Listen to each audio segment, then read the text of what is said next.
I noticed that even rec soccer and rec baseball at even 8 and 9 years old gets so competitive. There's winners and there's losers. What is that doing to kids at that age level, at that 8 and 9 year old brain? We're living in an era of really involved perfectionistic parenting. I think part of this is social media. How, as a parent, do you kind of drown out that noise? What do you concentrate on with your kid? You look at great athletes like Steph Curry, for example, and his story is, I wasn't that good, and then I practiced so hard every day. What's really important about those stories is that those athletes started that when they had more of an adult mind, and it came from a place, a really internally focused place. Youth who are at high-performing schools, whether public or private, or youth who are in high-performing sports teams or clubs are considered high risk for mental health disorders. Today's guest helps people find their footing and rebuild strength through life's most difficult transitions.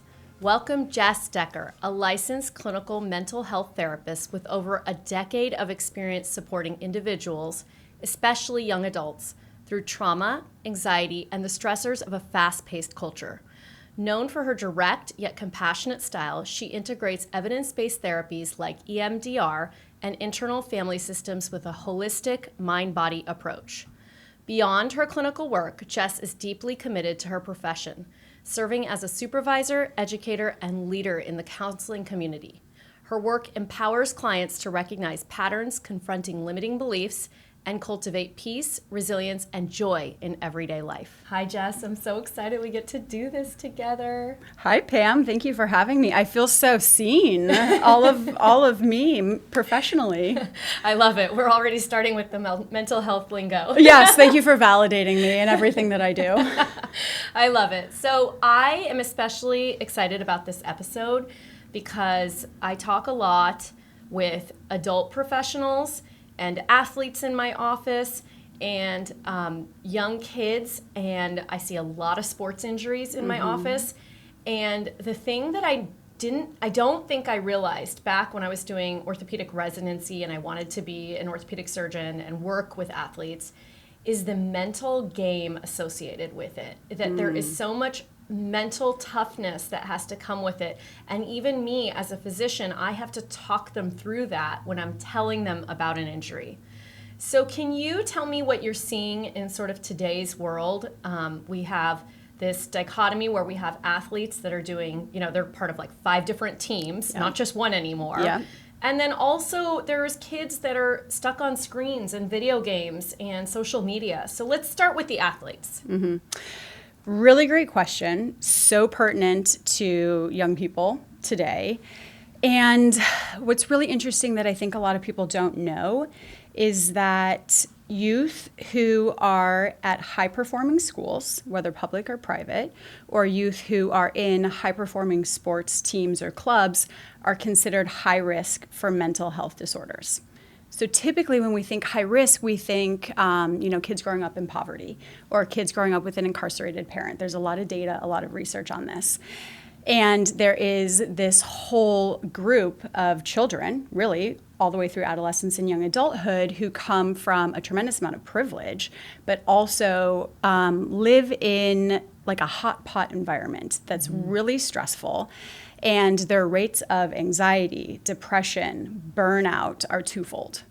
So for athletes who start really young, who are very competitive, who have a lot of strain on their body, also have a lot of strain on their mind, their emotional performance, what their parents, what their community tells them. And this is something that we're seeing a lot in therapy settings. Yeah, I am seeing it with my own children. Yours are a little younger than mine. Jess and I are neighbors in the Bay Area, and that's how we met each other. And we share that our daughters are around the same age. But you have a son, and I have 2 older sons, so you're going to be right there soon with me. Yes. But I noticed that even rec soccer and rec baseball, which is 2 common sports, at even 8 and 9 years old gets so competitive. Yeah. And what is that doing to kids at that age level, at that 8 and 9-year-old brain? Yes. Well, I want to talk about first the etiology of this. Like, how did we get here? That's great. Please do. Yeah, I think it's twofold. One, we're living in an era of really involved perfectionistic parenting. I think part of this is social media, right? We're seeing this is how to be a good parent. This is the brain food snacks you should make at home. These are things to be aware of. Like, we have so much information. And parents, a generation ago were more likely to be like, you have a home. I love you. Figure it out, right? Yeah. Another piece of this is the divide between the haves and the have-nots is even bigger. And there's a lot of fear-based information out there. So parents really feel like their job is to make their kids successful, whether it be in sports or at school. It's my job to make my kids successful. So parents tend to personalize their kids' success now more than they used to, where, 50, 70 years ago, parents were more likely to contextualize it. So that's a piece of it. Like, we as parents play a big role in this. Yeah, I mean, we joke about this a lot, that the boomer generation, right, they raised kids kind of around them. Yes. There was even these commercials. I've seen this so much on social media. Of yes. At 10 p.m. it would come on the news. Do you know where your kids are? Right. Bring them, the lights are on. Go get your kids. The lights are gone. Go get your kids. Yes, totally. And now I feel like, and correct me if I'm wrong, I feel like we've gone the other way. There is so much information out there. You called some of it misinformation, which is obviously correct. But there's so much information about parenting. There's so many blogs, posts, books. Yeah. And it feels like information overload. And it feels as a parent, if you're not consuming that information and doing all the things it's telling you to do, then you're failing as a parent. Right. You're not doing enough. Yeah. Yeah.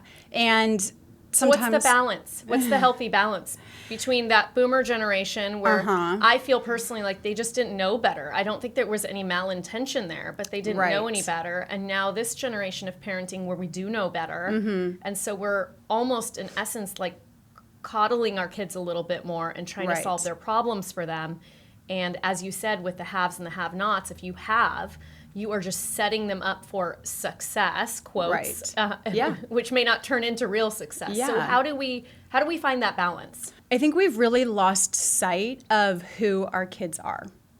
And so much of this pressure to perform and as parents wanting our kids to do well, whether it's do well in school or do well in sports, it's well-intentioned, right? I want them to be included. I want them to get a scholarship. Maybe I need help financially getting a scholarship. But the problem is the kid starts to learn at a very young age that their worth is based on their performance. And then the kid starts to internalize shame, and shame starts to build perfectionism. And perfectionism is really not fun to manage, especially as you continue to live your life.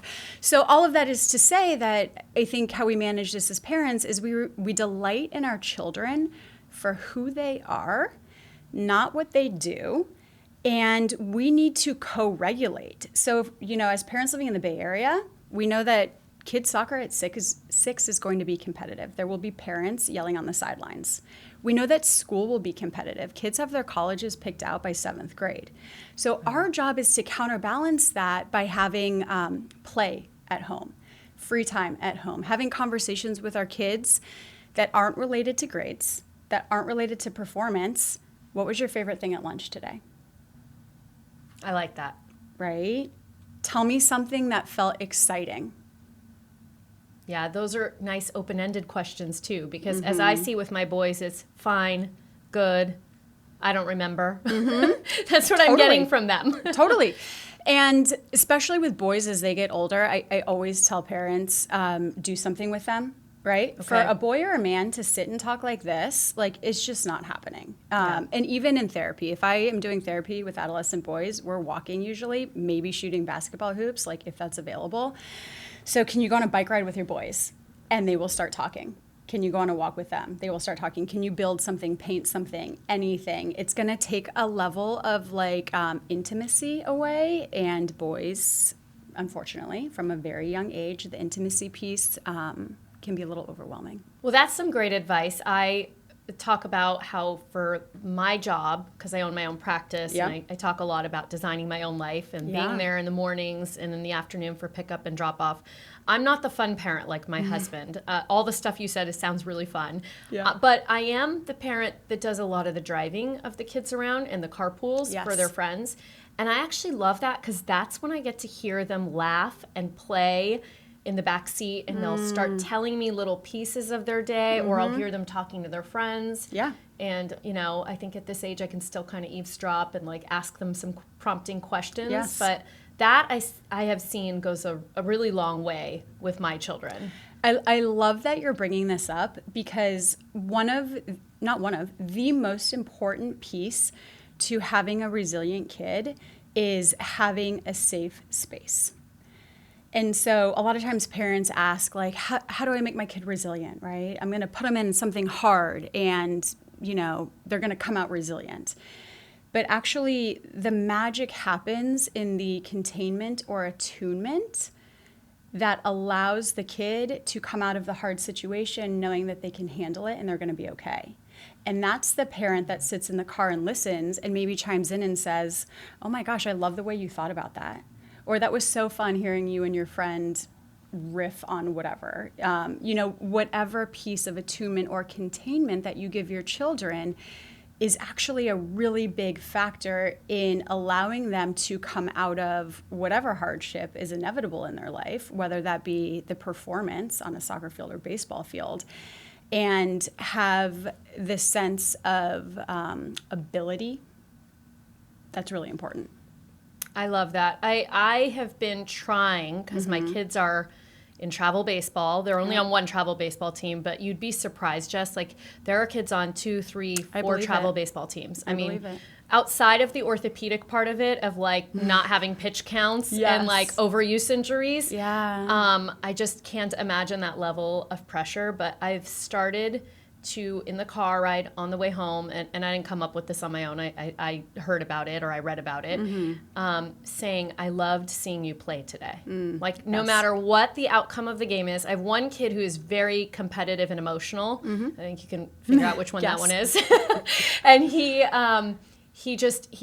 melts down. He's very hard on himself. He scored a home run the other day, but because they lost the game, he felt it didn't count. And so I'm trying to do like affirmations with him, like, and say something good that happened, and like, let's scream it in the car on the way home. But can you give us some advice for parents out there of how we can almost get off of the competitive train that we're seeing around us, a lot of the other parents on the team that, are playing a game and then going home and like hitting off the tee for another 50 times. Right. How, as a parent, do you kind of drown out that noise? Right. And what do you concentrate on with your kid? I think part of why this is so confusing for parents is you look at great athletes like Steph Curry, for example, and his story is, I wasn't that good, and then I practiced so hard every day, and now I'm this, national phenomenon. That's the Michael Jordan thing, right? He didn't make his high school basketball team. And so we're like, oh, our kids just need to practice more. We're going to like run an extra lap after soccer practice. What's really important about those stories is that those athletes started that when they had more of an adult mind. And it came from a place, a really internally focused place. This is something that I want from a place of agency. The opposite is the external pressure. This is what everyone else is doing. I need to keep up with my team. I need to show my coach that I can do this. I need to make my parents proud. And when we do things for external pressure, that's where, again, shame builds up. Shame believing that I am inherently flawed, I am not good. That shame follows us through life and is a breeding ground for perfectionism and isolation. One, like knowing the timing of these things. So important, right? Yeah. If your kid in high school is like, oh my gosh, I love this, I really want to make varsity, maybe practice with them a little bit more. If your 7-year-old is like, I need to do more, I would think about what external factors are pushing on them and how do I contain this for them, or how do I make this manageable for them? And maybe that means we don't go to all of the like t-ball or base, I don't even know what they're called, the higher leagues, the socials, right? Maybe that means that one weekend we are all off of social media. We're not watching movies. We don't have the noise and the pressure from everywhere so that we can safely relax. You know, you think about like the parasympathetic nervous system in children with social media, they are constantly getting input and it's overwhelming. And so our kids are like living in this really heightened state of arousal. And I really think that with young children, one of our primary jobs is to help our children decompress. What's hard about that is that we don't decompress. Totally. I can't agree more, because even when I'm telling my kids to get off the screens, they're like, well, you're on your phone. Totally. Right? And they're not wrong. Yeah. I mean, I know we do some work on our phones too, but they are not wrong. Like, I even see it with myself. Like, oh, it's hard to put my phone down and keep it in a different room. Right. Okay, so what are some tips for that? Right. We as parents don't want to do the work. Yeah. So my tips for that are, you have to change outcome, you need to change environment. And, you know, what I tell people is you're not going to get sober in a bar. Yeah, Meaning, definitely. Yeah. That's like me telling my patients, if you go to the barber, you're going to get a haircut. When they see surgeons that tell them they need surgery right away. It's the same thing, right? Exactly. And so if every day I pick up my kids, we come home, we all go to our separate rooms and we get on socials or video games, how can you change the dynamic? Okay, I pick my kids up and we go to a park. I hate the park. I'm too old for this. Cool, we're walking. Right, for 10 minutes. And then we go home and we can get into our habits. But how can you disrupt the system for everyone enough that there's a little bit of space for that attunement that creates the safety that allows kids to be resilient? Oh, I love that so much, because I'm really struggling. My two olders are 10 and 11, and I keep getting well, my friend doesn't have screen time limitations, or my friends all have iPhones, because I caved and gave them Apple Watches, mostly so I could track them and figure out where they were and text them for practices 100%. and things like that. But they have quickly realized this is not the same as a phone, and now I want a phone. Right. What's next? So what do we do as parents when the world around us is just moving at this fast pace, and especially in the Bay Area, kids are getting e-bikes, I know. when they're in middle school. They're getting iPhones sometimes in elementary school. What do you say to those parents of how they're going to combat that? I say community. Okay. And one of my biggest pet peeves about the dialogue right now about tech and children is that we're putting all of the responsibility on the parents, right? You need to set limits. Wait till 8th. Don't give in. And it's like, what an impossible thing to tell parents, especially when everyone else has it, right? Or your kid goes to a sleepover and everyone's got their iPhone and they're playing. I don't even know what they play, right? Luckily, I'm not there yet. But Grow Garden. Okay. And there's another one called Brain Rot or something. It's so ridiculous. Totally. I've told my kids, I'm like, does the title give you an indication of what this is doing to your brain? Right. Do we have think a about sense? that. Yeah. And so I go back to community because it is one of the most undervalued protective factors in life. You probably see this in surgery as well. Like if someone is doing rehab and they're in a community that moves, or any part of physical health, if you are in a community that walks places or has activities, it's going to be really helpful for you to have a healthy body. So similarly, can you have a community of people where maybe you all go camping and no one brings phones? Or they are, in a league or a team or a theater program where phones aren't allowed. Can you find a space for them where what you're asking for is normalized, and the power of fitting in and validation within a community is so powerful. It's really transformative. And then for a kid to see like, oh, this person doesn't have a phone and this person doesn't have a phone and we all have fun. I go back to drinking again because I get a lot of that in therapy. But if you go to a party and everyone's drinking, it's going to be harder to say, I'll have a soda water with lime, Whereas if you go to a party and everyone's playing board games and there's a bunch of, Coca-Cola or lemonade or whatever, it's going to be really easy. So how can you carve out sort of safe spaces? I know safe spaces have a bad rap, and I'm not saying we need to protect our kids from everything, but finding communities that facilitate and echo. That's wonderful. I think that's great. I'm not actually a fan of camping at all as I've gotten older, only because I can't sleep on the ground, but I love the activity portion, the hiking, the getting dirty, the togetherness. And believe it or not, even though it's hard on my body as an older person now, but like I totally encourage that with my husband and kids because they love the outdoor stuff. But I really think you need to almost make friends and be so intentional about it with people who share your values. Yep. And you talk about those values. I mean, Yes. I'm getting to that stage with my kids where I'm talking to the other parents like, wait, so how often do you let your kids be on screens? Can we like kind of come up with some agreement? Or when we're having a sleepover, let's like play outside. Maybe we can watch a movie for like an hour or two late into the night. Right. But other than that, we're going to do other things. We're not going to be Right. just playing Roblox next to each other. Right. And I mean, again, like going back to my pet peeve, parents are also really struggling. We have Yeah. so much information. We have so much to do. We have to make so much money. Things are expensive. And a movie or a screen is really easy. Yes. Like, I get that from a parenting perspective. And this is why I think there needs to be much bigger conversations about what is the responsibility of these gaming creators and these social media creators and promoters, et cetera.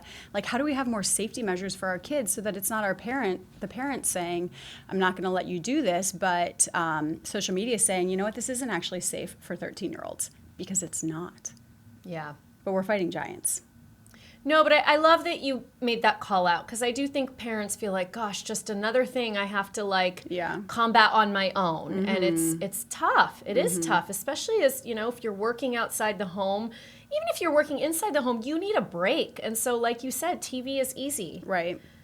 Okay, so let's switch topics. We started with the athletes. I want to talk about, and we're getting into that social media and the screens. What are you seeing in the rates of depression, anxiety, all the things as it relates to kids that are spending more time on screens because they're everywhere? Well, I think we know that rates of depression, anxiety have skyrocketed for young people. There's a lot of information on this.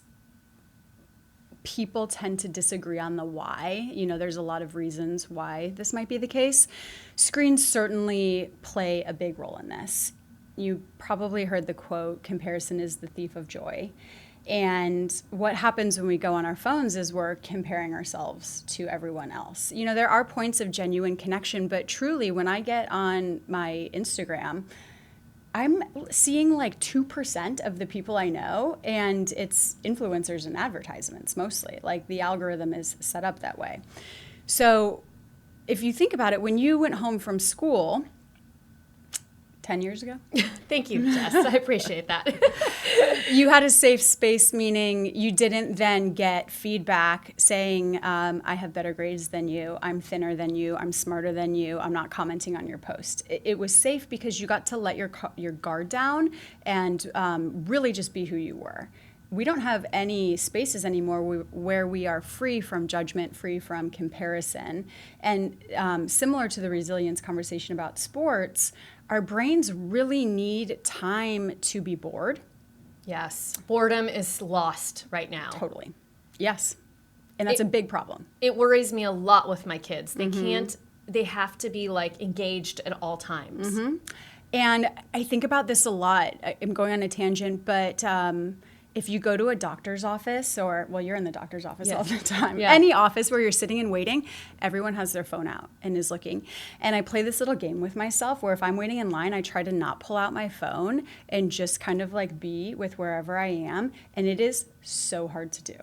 Yeah, it's tough. Right? I can't imagine what it's like for a kid because we have adult brains. Like our frontal lobe is fully developed. And we have tough times with that. And we are still of the generation before any technology. Yeah, it's dopamine. I mean, it's really, I think, biologically simple. You get a hit of dopamine when you see like a kitty sneezing, right? Like that feels good. Yeah. Standing in this line, waiting to pick up my medication for my sickness that I don't want to think about, that I don't want to deal with, does not feel good. You're right. Yes. Yeah.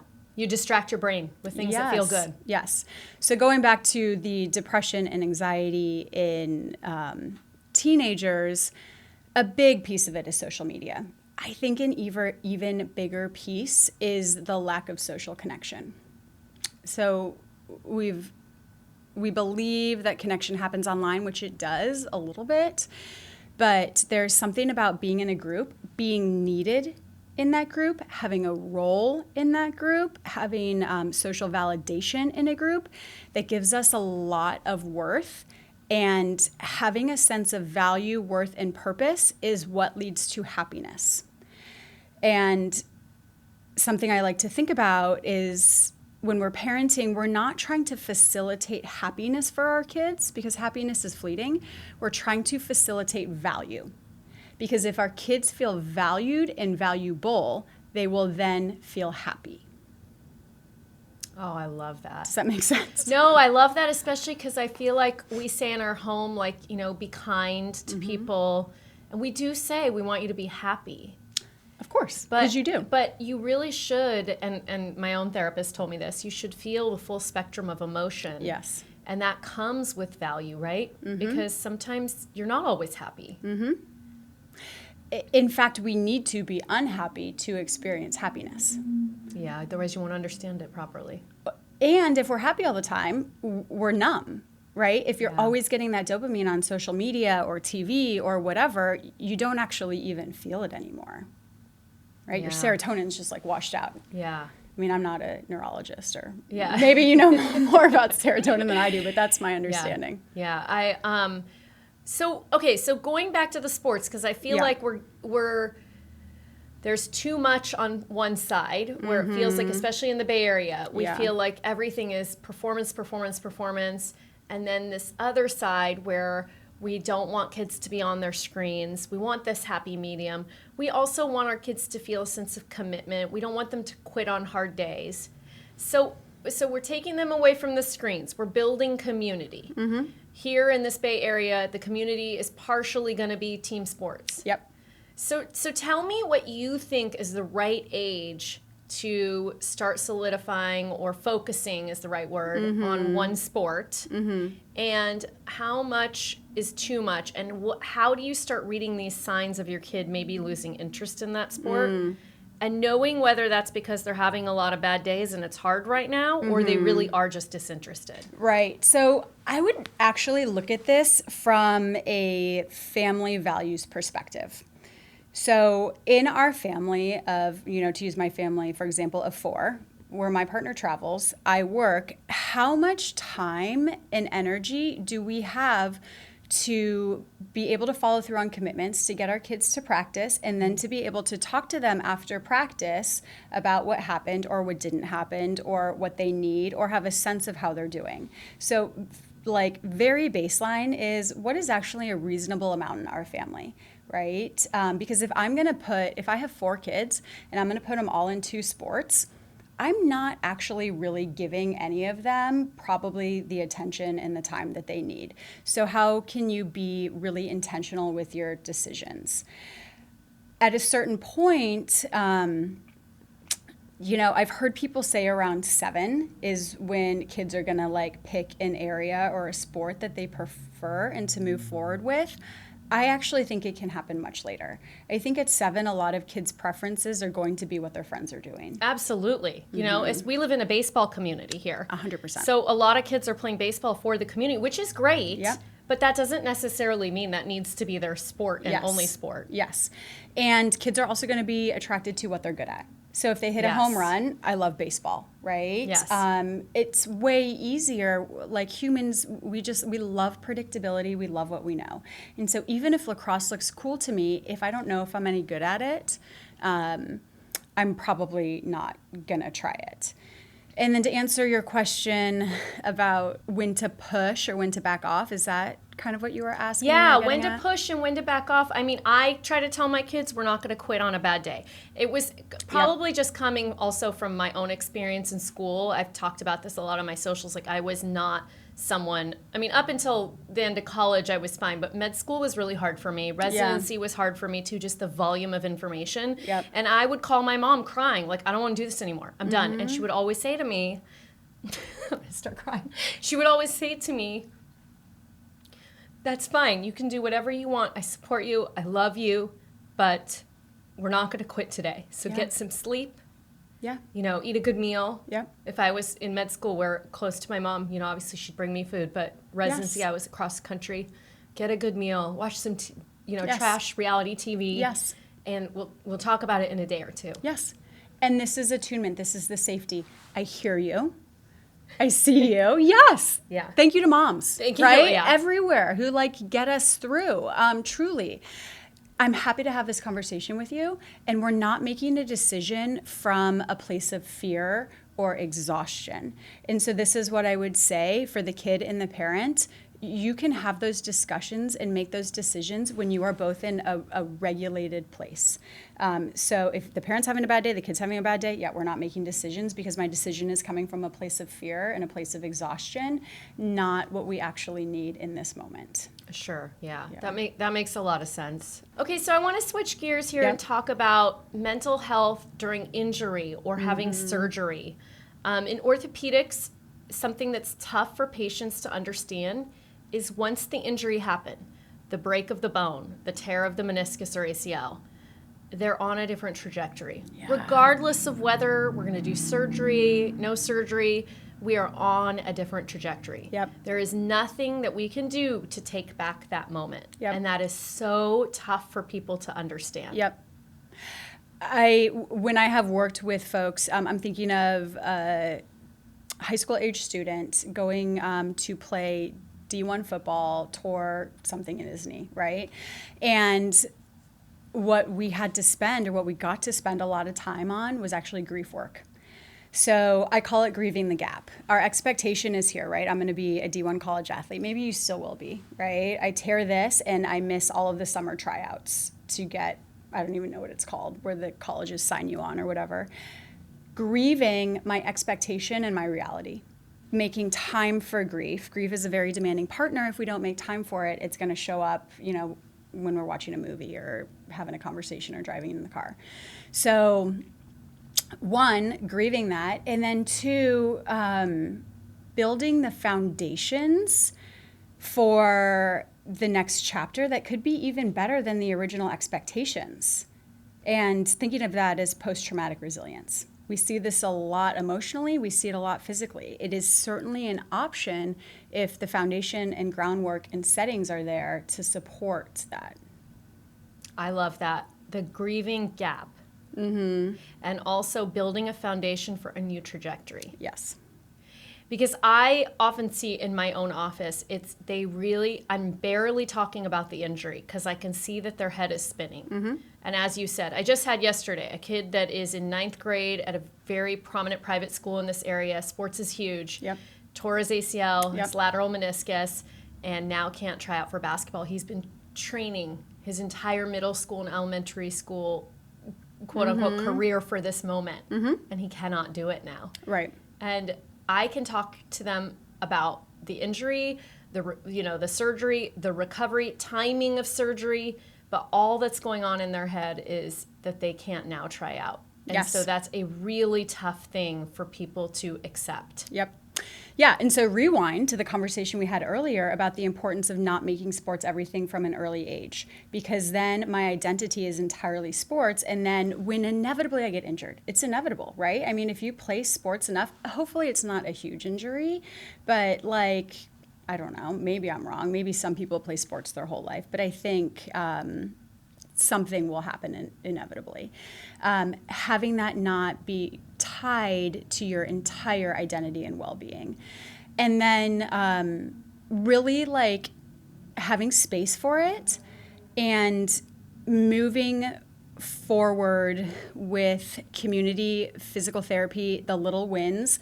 What is the pathway forward? But we can't rush this. So if someone is, at war, you're not going to do breath work and mindfulness with them. You're going to be at war with them, and you're going to help them manage. And that is the analogy, being at war in your head when you learn that you're not going to be able to try out for the sport that you've been training for your whole life. You're just going to meet them where they are until they are out of the crisis. And then there's time spent on rebuilding. I almost kind wonder, of a weird analogy now that it's actually a great analogy, because I've thought, I'm having this conversation with you about your injury and how we're going to treat it. But you're not ready for that conversation yet. No. I've often thought okay, should we now take a break, come back in a week, I'll just give you the, the ice and the NSAIDs and the rest right now, and we'll come back to this conversation. So I do give my card out, and I say, I know you're going to have questions when you walk out here. So please do email me all those questions. But I almost feel like we need to have, in orthopedics, we don't talk about this a lot, or sports medicine, but we need to have like a team of providers, which would include that mental health aspect of it. Well, and maybe even just throwing in, this is a physical injury and our brain and body are connected. So if you need a day or a week to process this and how this injury affects the stories that you're telling yourself about your worth or your life trajectory, that's super normal. I'm happy to like explore that with you. Something I say to people a lot is, what is the story you're telling yourself? And I would give this to parents if their kid is injured. The story I'm telling myself is, I'm never going to play baseball again. Okay. That's a really scary story. Yeah. And for someone who's been playing for so many years, and it's, how they feel value, that's really tough. Yeah. Okay, so I have a little personal question now for you. Okay. So I've always thought this about mental health therapists, because you now, you're married, you have your family, you've got kids, you have all these relationships with friends, other family members. Yeah. Where in your own life do you rely on the evidence or the kind of the intellectual parts? And where do you just see the experience part take over? And how have you surprised yourself in how you're raising your family or your relationship with your partner that you didn't maybe think would be that way? Yeah. Based on all your teachings and learnings to become a mental health therapist. Right. Such a good question. And I mean, we could ask this of anyone professionally, right? Yeah. Like watching your kids do sports and thinking about injuries. I think that a lot of my social engagements and relationships have been affected by what I've learned through being a therapist. And I say that in a positive way. I'm not out there judging people like, oh, that person's crazy, or I'm not going to be friends with this person because they have family drama. I have a really high tolerance for people being weird and for like Weirdness discomfort. is awesome. Yeah, I have a really high tolerance for that. And I really think that I move through life with a tremendous amount of gratitude because I know what a lot of people are going through day to day. And as hard as it is to hear people's traumas every day and to hear these stories every day, I really try to leave with a sense of awe for the good days. I mean, truly, like, wow, my biggest problem today is that it is hot outside and, like, I didn't walk my dog, right? Like, how beautiful is that? I think the training can be problematic, sometimes in marriages. For example, when my partner and I inevitably argue and I'm like, you're stonewalling. And stonewalling leads to divorce. We know this through studies, right? And it's like, not helpful, Jess, right? Or I can identify our attachment styles, but that's not actually doing anything to fix them. And so I can be like, oh, well, you're being anxiously attached and I'm avoidant. And it's like, not helpful. Right? Yeah. So the intellectualizing is actually something that I think a lot of therapists do as protection, right? If I can like come up here, then I don't have to be in here. And so when I am up here and when I am analyzing my partner or my friends or whatever, for me, that's a sign, oh, you need to go back in here. Yeah. Yeah. Finally, I try not to think about therapy at all when I parent. I really try not to think about any advice. I try to think about my grandma who asked her grandma and who made meatloaf and called her neighbor and said, how much aspirin do I give this kid? I really try to channel that. I love that. That's great. I think they need that balance too. Yeah. Jess, this was awesome. Had such a good time with you. Thank you so much for having me. Can you tell our listeners where they can find you? Yes. And if you want to share any exciting projects you're working on or anything, that would be awesome too. Okay, amazing. I am on social media, Licensed to Listen. I also can be found, my website is integratehealththerapy.com. I do have some exciting projects coming up. They're not really therapy related, but my partner and I are starting to explore more community and storytelling. So I will have probably some information about that on my social and website. So look out for that. Awesome. I love that. Thank you for tuning in to The Resilience Factor. If you're ready to build a stronger, longer-lasting body, make sure to subscribe and share this episode with someone who's ready to thrive. You can follow me at Dr. Pamela Mehta for more expert tips on strength, recovery, and orthopedic health. Until next time, stay strong, stay smart, and stay resilient.